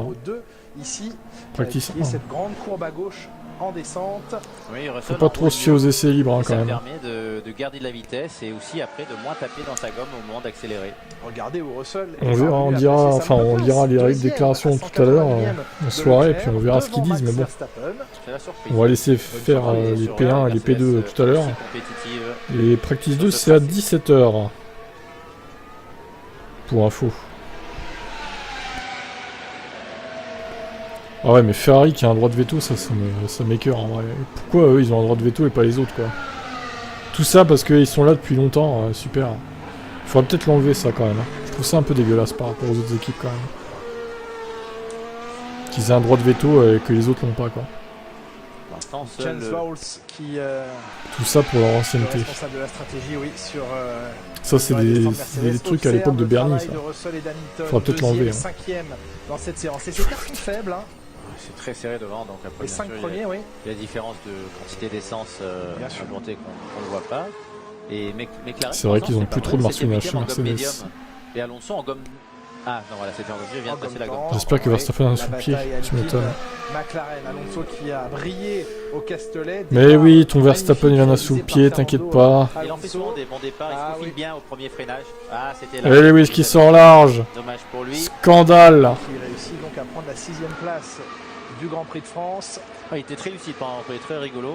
Non, McLaren n'a pas le droit de veto. Il n'y a que Ferrari qui a ce passe droit. Sous contrôle, je veux leur détruire leur gomme. Très bien, bonne stratégie. C'est honteux. Ça, c'est du Alonso tout craché. Et les années d'expérience. À qui on souhaite évidemment encore une fois un bel et bon anniversaire aujourd'hui. 41 ans, le vétéran du plateau F1. C'est jeune pour un vétéran. C'est jeune pour un vétéran. C'est pas si jeune pour la Formule 1. Hein. Bah, c'est loin d'être si jeune pour la Formule 1, non, effectivement. Peu de pilotes à avoir piloté au-delà des 40 ans, plutôt dans les premières années F1. Hein. Oui. Ouais, bloqué ça tu n'en peux plus de Max. Ah Benoît, tu vas en bouffer du Max, hein, malheureusement. On est parti pour en bouffer au moins. Ouais, au moins 3-4 ans, hein, jusqu'à 2026 quoi, minimum. Hein. 2026 ça va peut-être changer un peu la hiérarchie là, mais bon. Généralement ça ne prend pas plus de 10 minutes. Son envie première, poursuivre l'aventure avec Alpine. Oui, du Max on va en bouffer, hein. On l'aime pas mais bon.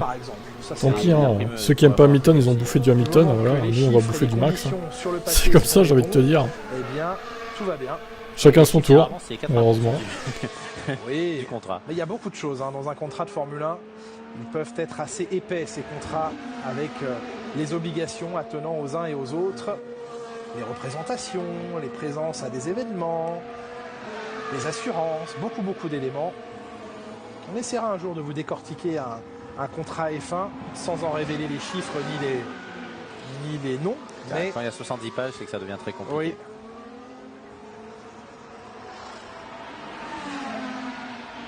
Mike Crack n'aura pas réussi à convaincre Sébastien Vettel de rester. Sa place lui était pourtant réservée. Il va la laisser à la fin de la saison. Tsunoda, un freinage très tardif. Un chat. Et si Sébastien Vettel participe à tous les Grands Prix d'ici la fin de la saison, Tsunoda, oh là là. Ça devrait se faire, on lui souhaite. Il aura effectué au soir d'Abu Dhabi 300 Grands Prix de Formule 1. Un joli chiffre, donc il va peut-être y aller, juste pour atteindre ce chiffre. Oui, il faut rien qu'il lui arrive avant, pas de Covid, pas de choses comme ça.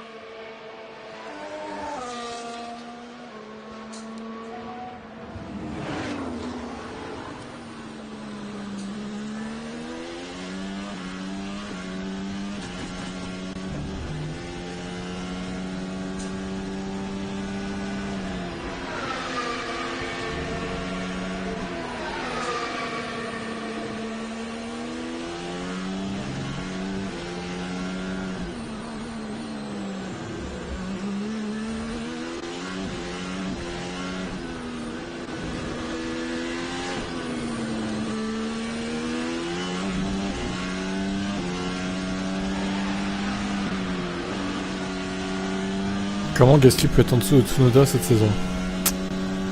Bah c'est pas bon pour lui, c'est sûr. Après il est pas non plus en dessous à toutes les courses, mais certaines courses, ouais, effectivement, Tsunoda le devance. C'est assez restreint avec toutes les ailettes et le halo et les mains qui sont très hautes lorsqu'il tourne le volant aussi. Quel on-board avec Latifi. Ça fait rêver, hein. Mon dieu. Ça envoie du lourd. Hein.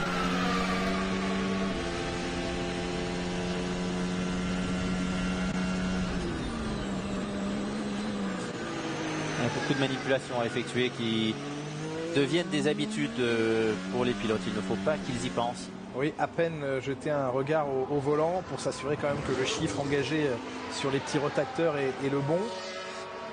Il doit continuer, lui, son apprentissage du nouveau package aérodynamique de Seth Williams. Le Grand Prix de France ne lui a pas souri après cet accrochage avec Kevin Magnussen.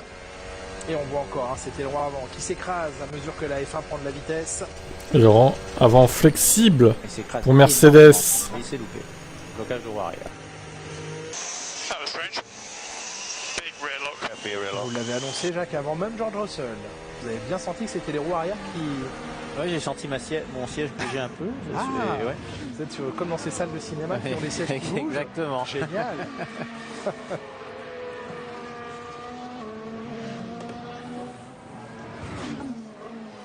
Chez Williams, Nicolas Latifi voit ses jours comptés clairement. Il va terminer la saison.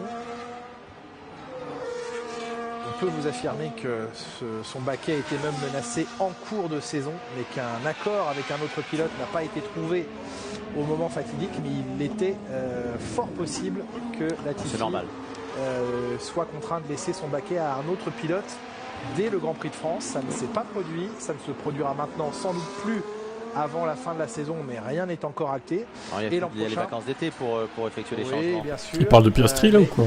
Le pilote qui est pour l'instant en tête problème de rafraîchissement du shot switch. Ah, peut-être, ouais. S'appelle Logan Sargent, le jeune américain. Sargent. Il a déjà sa super licence. Sérieux? Absolument. Il l'a depuis l'année dernière donc.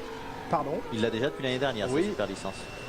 Et attendons de voir quel roulage il effectuera d'ici la fin de l'année, peut-être pour Williams. Franck, on vous retrouve par... Ah bah j'ai perdu tout le chat là. Oh ça bug aujourd'hui là, je suis le chat Twitch, je sais pas ce qu'il y a. Regardez, ça bug à mort. Avec ce rebord, ce flap qui remonte sur le côté, cette dérive qui est complètement refermé sur les navettes. Là on revoit. De tube en fait, de boudin qui rond au-dessus du truc. Alors très sincèrement, c'est la toute première fois que je vois un Ah oui, effectivement, vous avez posté pas mal là, putain. Assez épaisse comme ça sur lequel l'air va taper et il sera forcément en difficulté derrière pour essayer de circuler. C'est assez particulier, mais ça. On n'a rien contre Max, Red Bull est une team toxique. Si, moi j'ai contre Max. Parce que Max peut avoir au moins 5 titres à venir. Ça dépendra de sa voiture. Puis là, à cette dixième, je commence à croire à la théorie du complot. C'est ça. Tu vas imaginer un jour Max chez Mercedes, oh, ce serait dur. Je pense pas que ça arrive. J'annonce un premier moteur pour Leclerc. Notifier un contrat jusqu'à quand? Bah jusqu'à cette année. Beaucoup de courses à couvrir, donc j'espère qu'on va encore trouver des choses. Le travail que l'on fait cette saison est aussi pour la saison prochaine. Et l'an prochain, on sera dans la course.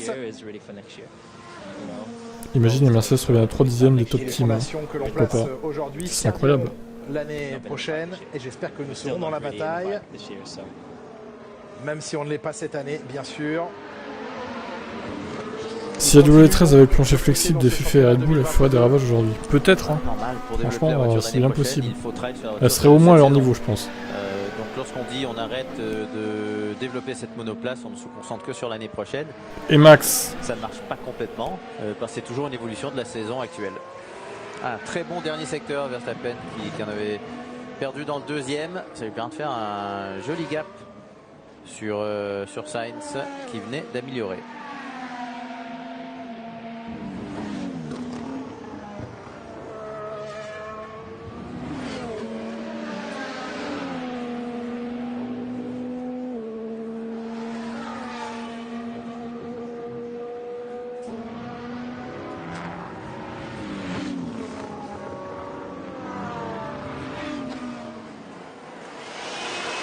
Voici l'ingénieur de course de Max Verstappen, dont on entend toujours le ton extrêmement calme et posé à la radio. Ah, il faut pour calmer son pilote parfois.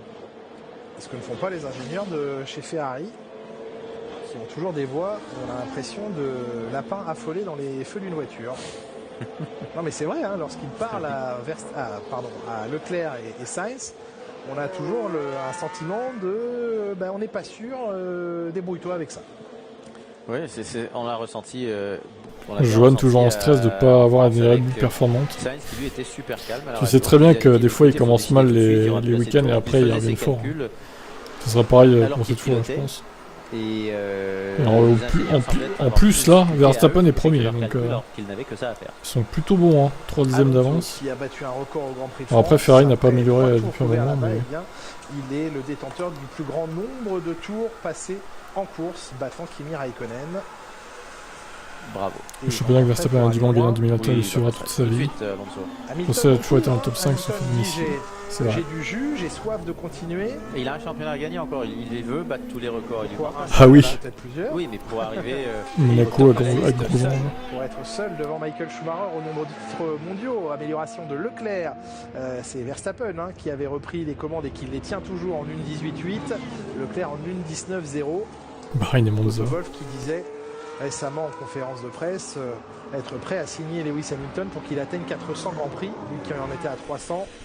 Hamilton l'a un tout petit peu calmé. C'est juste que le tracé n'est pas du tout adopté à la voiture, c'est après la pole estivale que... beaucoup de Grands Prix, mais j'ai encore faim, dit Hamilton. D'accord. Parce que jusqu'à présent, il tape pas des vrais chronos du coup. Verstappen, Leclerc et c'est des chronos nuls. Et Tsunoda est au départ avec vous, Franck. Tsunoda, il est loin au départ. Il vous fait courir. Mais en tous les cas, il est là en gomme dure, ce qui est assez étrange de préparer un départ en gomme dure. On voit qu'il y a encore pas mal de poussière sur la droite du pneumatique lorsqu'il met la première et qu'il décolle. On voit qu'il y a encore de la poussière qui se fait sortir par rapport au fond plat. En gomme dure en descente, ça démarre toujours, mais c'est pas l'optimum pour la course. Ah, ils ne sont plus que deux à rouler en ce moment en gomme dure. Yuki Tsunoda. Ouh, Leclerc a repris un 10e et demi. Et Sébastien Vettel qui l'aura jusqu'ici en tremblé Red Bull. Qu'avec des pneumatiques dures dans cette séance. Je pense qu'il sait que de toute façon la qualification aura lieu sous la pluie. De toute façon, il va encore y avoir une couille à Leclerc. Moi je mets plus vainqueur. Leclerc c'est bon, je ne mets plus vainqueur. Voilà, c'est comme ça, je mets Verstappen vainqueur à chaque fois. Il réussit à aller chercher des points. Rien à foutre. Donc il prépare sa course. Et il a bien raison. Pourquoi on laisse autant de temps pour changer les fonds plats? Pourquoi ce serait sa dernière course ce week-end? Je sais pas. Parce que peut-être qu'après les Parce qu'on veut pas perturber la lutte pour le titre. Il faudrait pas que Mercedes revienne, hein, évidemment. Ça pourrait faire des courses animées, mais non. On va éviter ça quand même. Sainz qui sort large sous virage, n'a mis en place son premier secteur. Ça serait dommage que 6 voitures se battent pour la victoire au lieu de 4. Les limites de piste ont été rappelées par la direction de course. Ce sont les lignes blanches qui font office de limite de piste ici. De toute façon, le bord de piste a toujours, dans la réglementation, été la ligne blanche. Ouais, mais il faut qu'il remonte sur la plus haute marche. Parce que si c'est pour faire deuxième derrière Max Verstappen, ça sert à rien. Autant abandonner. Hein. Qui officie en tant que pilote commissaire avec les autres commissaires, les 3 autres commissaires. Là, en fait, il doit tout le temps être devant Verstappen au championnat. S'il veut avoir une chance de finir devant lui. À partir de maintenant, il doit être tout le temps devant lui. Mais ça va être impossible en vrai. Il peut pas tout le temps être devant en fait. Ça m'étonnerait. Sur la McLaren, beaucoup de fumée à l'arrière du moteur. Ça patine, on est en premier rang, ça patine. Charles Leclerc qui vient refaire un start. Et Sainz premier. Regardez l'arrière au niveau de cet extracteur. Verstappen peut se planter. Honnêtement, il y a peu de chances qu'il se plante. Il faudrait qu'il soit très con pour se planter. Le mec a 63 points d'avance.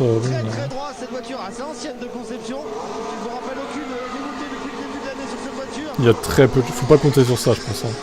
À la limite, il y a plus de chances qu'il ait un problème technique qu'il se plante.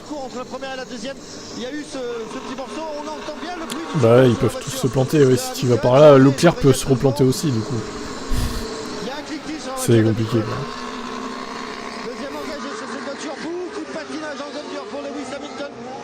Festival de départ, on va même finir avec. On va pas finir parce qu'on aura. Sainz va-t-il planter Max?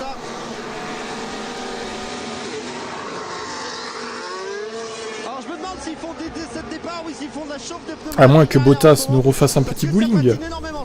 Comme en 2021.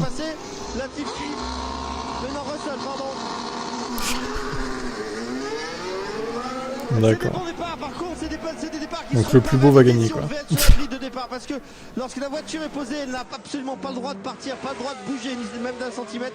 Donc il faut vraiment qu'on garde le pied sur le frein. Et là on voit que les pilotes laissent rouler la voiture et ensuite lâchent l'embrayage. Ça facilite forcément le décollage de la voiture, mais c'est strictement interdit.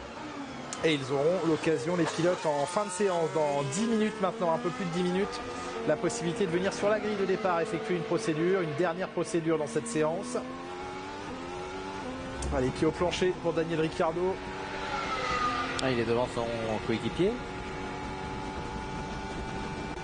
Bien devant, 4 dixièmes devant son coéquipier. Ah, il aime bien ce circuit, il nous avait incroyable Ricciardo. Phénoménal sur cette piste. Daniel Ricciardo pour venir s'y imposer. C'était en 2014 au volant de la Red Bull. Ah bah ouais. Il se fait secouer là, c'est fait mal aux fesses là, ouais.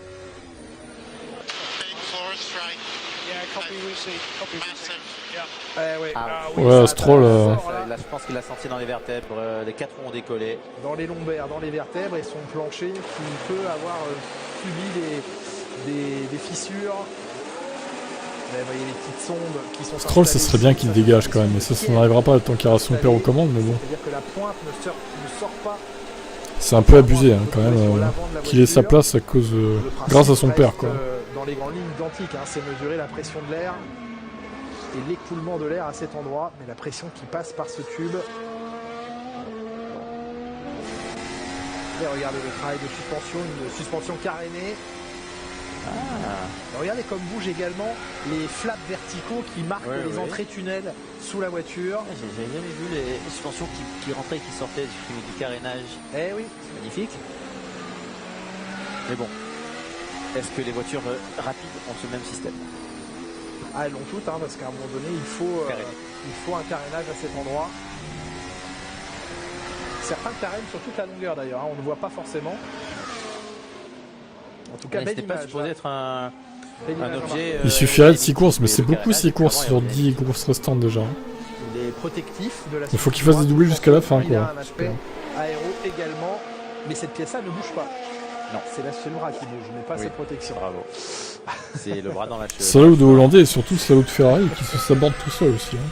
Ah, Nick et Charles. Voilà, Mick qui est pas content contre les Ferrari là. Que Charles Leclerc soit resté sur la trajectoire. Petit geste de mécontentement. Lewis Hamilton à la chicane en haut du circuit est obligé de la court-circuiter. Ils ont enlevé les vibreurs saucisses jaunes qui se trouvaient à cette endroit. Ah bah ça c'est pas plus mal qu'ils les ont enlevés. Ouais. Bah, facile en tout cas quand on coupe, on se fait mal. Oui, bah, ils peuvent couper avec facilité et gagner du temps. Et la caméra était difficile, l'angle de caméra là pour voir ce qui se passait. Elle visait en plein le halo. Voilà. Moins de 8 minutes d'essai dans cette première séance d'essai libre. Je vous propose d'écouter Lando Norris, le Britannique de l'écurie McLaren, évoque avec nous quelle solution trouver dans son équipe, dans son plan, pour essayer de lutter face à Alpine. Écoutez. On a passé quelques jours à tout analyser du dernier week-end, essayer de nouvelles choses. Il y a des nouvelles pièces qui arrivent. On va travailler sur les réglages également. On va améliorer et essayer de travailler sur le nouveau package qu'on a apporté. Il y a beaucoup d'apprentissage à avoir de notre côté. On verra demain. C'est un nouveau week-end, nouveau circuit. Et j'ai de beaux espoirs, nous dit Lando Norris. Et oui, Ferrari qui a coûté beaucoup de points à Charles Leclerc, il est vrai aussi. Pour l'instant, 4e. Le plus rapide. Ah oui, 6 dixièmes devant Ricciardo. Une 18,750, nouvelle marque avec 2 secteurs records pour lui. Ouais, et puis il reste la course sprint du Brésil aussi, n'oubliez pas. C'était déjà redoutable le week-end dernier. Et oui. Il a dû subir des pénalités pour changement de moteur. Il a des pièces. Donc le round side victoire et des 9, c'est Vettel qui l'a réalisé. Et ben, en espérant que aucun pilote ne réalise à nouveau cette série, qui sera un peu chiant quand même. Silverstone, il y avait signé et sa première pole position en carrière et sa première victoire. Ouais, j'en ai marre de ce chat Twitch de merde. Typage de tracé complètement différent. Qui n'était pas supposé être favorable à la Ferrari. Poster trop de Twitch, j'arrive pas à suivre en fait. D'ailleurs, la Mercedes était vraiment compétitive sur ce tracé-là, comme attendu. Il y avait une petite possibilité, opportunité d'aller jouer la victoire que n'a pas pu saisir ce jour-là Mercedes et Lewis Hamilton.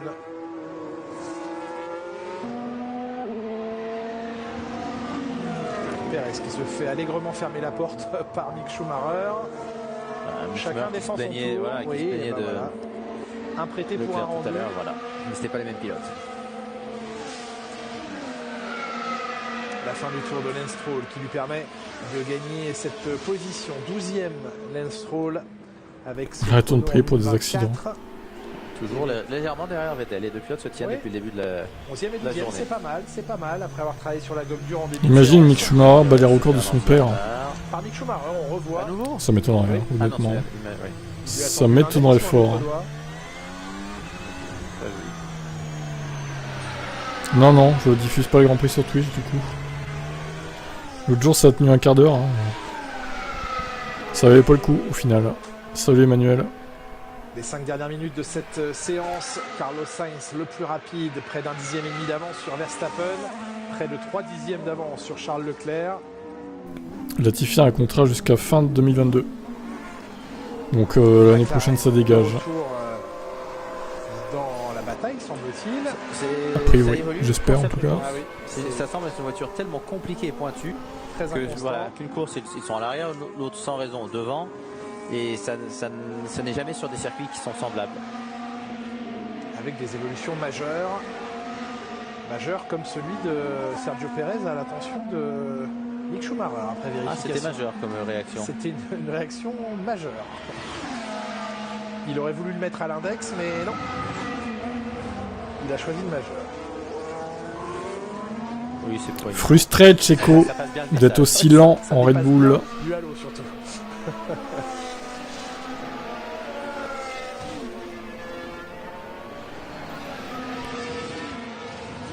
Toujours inquiet de voir les Mercouri, 13e et 14e, Gasly et Tsunoda. Pour Magnussen, avec les évolutions pour l'instant, ce n'est pas flagrant quand on compare juste les chronos. Hein. Il y a 1 dixième à l'avantage de Magnussen et du nouveau package sur Mick Schumacher. Latifi en difficulté face au chrono d'Albon. Et merci à Wizzy Drod, pour ton follow.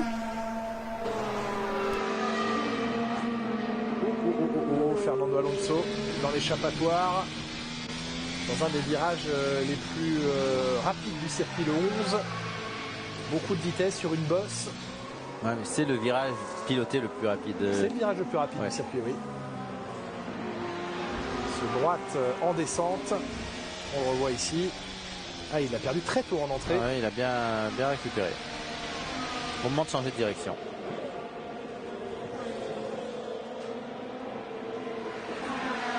Ce sont ici les voitures qui ont le moins d'efficacité aérodynamique pour l'instant, qui sont les plus rapides. Les deux Williams en vitesse de pointe, 309 et 307 pour Albon et Latifi. Les deux Alpha Tauri de Gasly et Tsunoda, 306 et 305 km/h de vitesse de pointe. Et même sur un circuit avec de courtes lignes droites, la vitesse de pointe a un énorme effet sur le chrono. Elle n'est pas si courte, hein, la ligne droite de départ. Non, quand vous prenez la sortie du dernier virage 14 jusqu'au 1, ça reste une bonne ligne droite quand même. Peut-être qu'il donne que les éboues à Verstappen. Hein. Avant le premier virage, c'est un virage. Je sais pas si Chico va moins bien que c'est planché. C'est peut-être un peu des deux. C'est vrai. Par contre, s'il se qualifie mal, Perez, ça va être compliqué pour lui en course. Hein. Sur un circuit où on peut pas dépasser, Ce mot n'existe pas dans la langue. Ça va être compliqué. Pointisé. Ça veut dire mettre des petits points. Oui, oui. Il va encore se battre contre les Mercedes, ouais, je le sens. Putain, Norris P4. Alors lui, il faudrait pas qu'il nous refasse le coup du Grand Prix de France qui se qualifie devant les Mercedes, parce que alors là, ça va être moins facile de les dépasser. Hein. La McLaren de Norris en qualif, elle devient pénible à gérer, hein. Franchement. Il était sympa l'ancien premier virage. Elle est assez rapide en qualif. Par contre, en course, c'est de la merde, mais. Ça reste en descente quand même. Hein. Oui, mais maintenant c'est un freinage et plongeon à droite. Après, bon, demain, s'il pleut au qualif, tout peut arriver en vrai. Attention. Bon, si tant est que personne n'aille faire un strike. Plusieurs accrochages possibles, notamment au départ. Notamment au départ l'an dernier. Ouais. On est en surchauffe. Non, mais en France, tu pouvais dépasser. Que là, bon, c'est compliqué. Hein. Nouvelle argumentation ou non, tu peux dépasser difficilement sur ce circuit. J'ai encore l'image du restart de Lewis tout ça sur les... Quelle image incroyable. Ces étriers de frein avant. Et donc, quel Grand Prix, quoi. Au pilote britannique d'effectuer sur la totalité du tour 100 mètres de plus qu'il ne le fait déjà de lift and coast. Donc comme vous l'avez dit, Jacques, relâcher, se mettre en roue libre avant de commencer à freiner pour un virage. Les chronos ne sont pas cassés. Pourquoi tu parles de strike? Porte pas la poisse, toi. Et ça permet d'économiser aussi de l'essence. Puisqu'il fait 89 degrés dans l'air. Bon, tu parlais du strike peut-être de l'année dernière. Des degrés fous. Oui, aussi. 32 degrés dans l'air, 50 degrés au sol.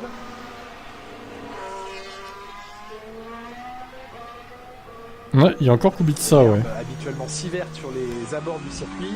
Alors, Perez, attention, il se réveille, Checo. Il a fini sa bouteille de tequila. Pour Perez, est-ce que Marco... j'allais dire que le deuxième secteur avait l'air moins bon parce qu'il s'ouvirait beaucoup. Oh là, deuxième secteur compliqué pour Perez, là. Deuxième secteur. Ouais, puis en plus, il y a du trafic. Ah non, là, oh là là, mais comment il conduit? Elle est morte. Et en plus, le trafic. Il est en sous-virage partout. Elle ne tourne pas, sa Red Bull, en fait. 1 seconde 5. 1 seconde 5 alors qu'il avait le record de premier secteur. Donc mais là, c'est quoi cette voiture, hein? Ses pneus dans le premier secteur, mais après il n'y avait absolument plus de grip et d'adhérence sur le train avant. Ah, on l'a vu, on l'a bien vu en direct. C'est incroyable qu'il y ait autant de différence entre deux pilotes d'une même écurie quand même. C'est étrange. Un poids damier pour les premiers pilotes. Le sous-virage dégueulasse de cette Red Bull numéro 11. De départ pour effectuer une procédure et d'ici quelques instants le classement définitif de cette première séance. On va s'arrêter là pour ce live. Dès 16h40, vous pouvez le noter, la deuxième séance d'essai libre sur Canal+. Donc voilà, la deuxième séance, hein, je prendrai l'antenne vers 16h45, un truc comme ça je pense. Qualification de la F2. Et puis voilà. Ce sera à 18h25 la qualif F2. On se retrouve tout à l'heure donc. Verstappen, c'est pas n'importe qui. Bon, effectivement. Allez, je vous dis à toutes. Ciao. 3 fois même. Les 3 pilotes en tête de ce classement ont amélioré leur chrono sur cette gomme tendre.